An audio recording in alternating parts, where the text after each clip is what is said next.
So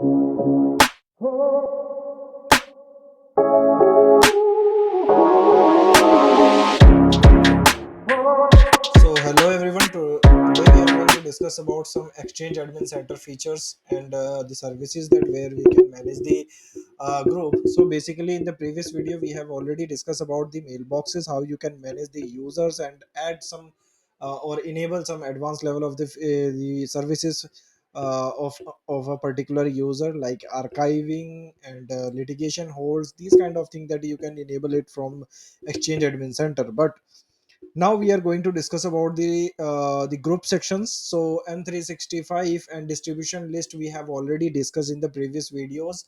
So in the M365 you can create for mail distribution as well as the group required in teams. Distribution list is only for the distribution your mail if somebody is sending or inside your organization notified for whole organization and list of the organization at a single time.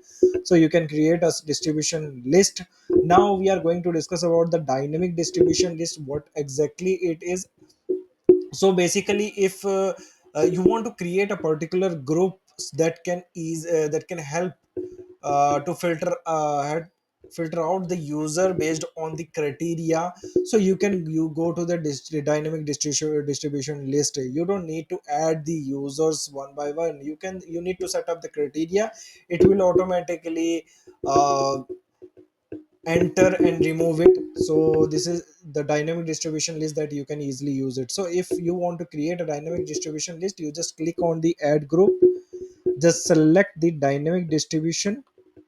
Next, the name of the DDL, we can put the name of the DDL, dynamic distribution list.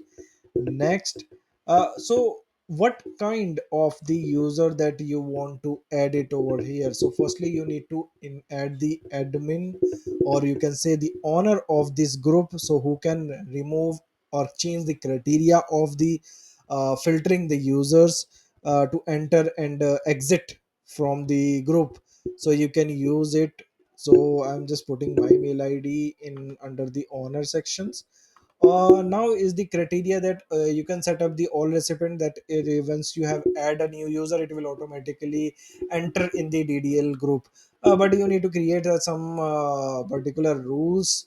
So you can set up the condition as well as, so you have the company name, or you can create some custom attribute to specify the user that you need to use. You can use it. I can use that user with Exchange mailbox. So if you have assigned the license, that you can easily use it. Even you can set up the criteria that company, and you just type the name of the company. Okay, if you need to add another rules, so you can also create it, and you can go to the next. You can create a group mail ID. I'm just putting DDL next, and just create a group. So it will take I think sometime it will take not more than 12 hours, but sometime it will take more than that. So it will reflect with the full configuration or full details or members. So it will take 24 hours to fully configure it. Mail enable security is basically based on the criteria, that what kind of criteria that you are using. So basically mail enable security is a group that where you can use as distributing the mail message and grant the access of permission of the resources through the active directory.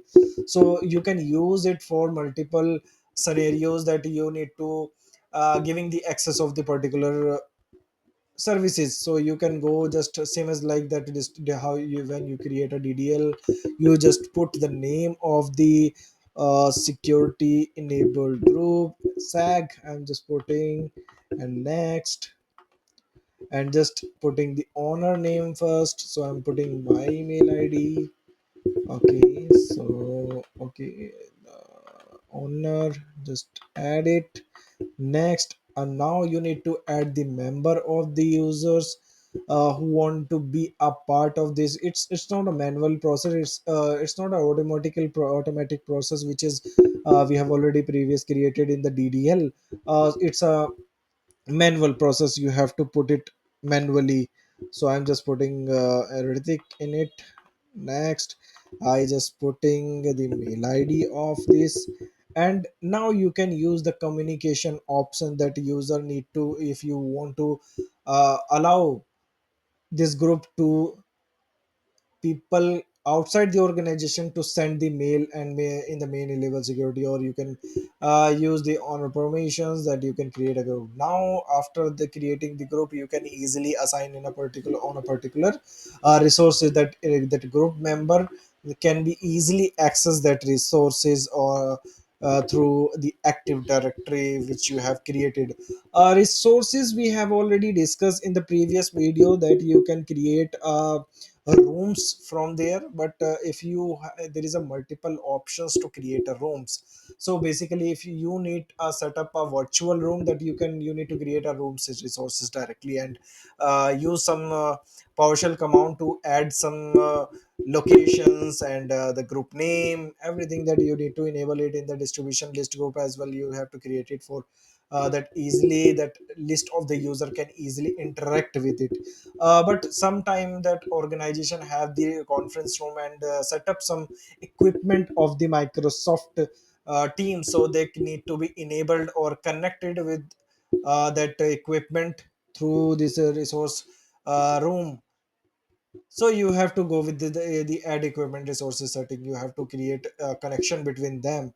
So once you have create a room, you just click on it and you can set up a multiple things, that you can set up the department, you can set up the capacity of the users, you can put the company name, you can manage the resources detail, additional information you need to keep it, you can easily use it, that content information you can use it.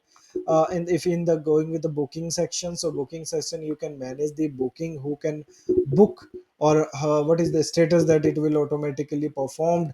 So you can use it this option that accept and decline will automatically, if conference room is already busy, it will automatically reject your request. So it self decision making process that you can enable it. Also you can set the scheduled and booking policies, that repeated meeting allow scheduling only working hours, and the booking days and maximum duration of the hours in the conference room. So you can easily use this option. And now is the delegation is mean that you know you need to give some access, the advanced level of access from there to manage it. So you can use this delegation option. We have the other option that email ID and custom attribute you need to set up, you can easily set up in the here.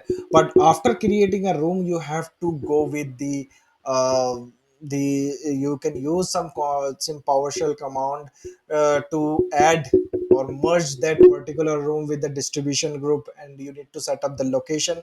So after doing this, it will take 24 to 48 hours, and then it will automatically reflect each and every user mailbox. Okay, so you can easily use that conference room. Okay, the mail in a mail contact is we like for example, if you have migrated your data from mail from Joho to M365 with using IMAP services, that will not be able to migrate your contact which is shared in your mail directory. So you have to export it manually and import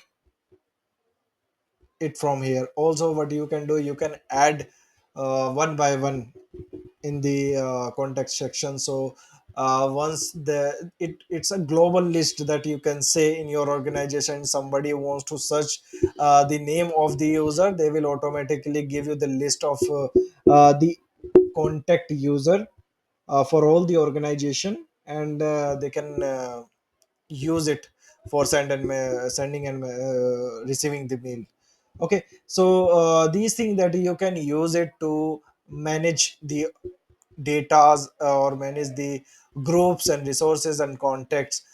Thanks for the time, thanks for the watching my video. Have a good day. Bye bye.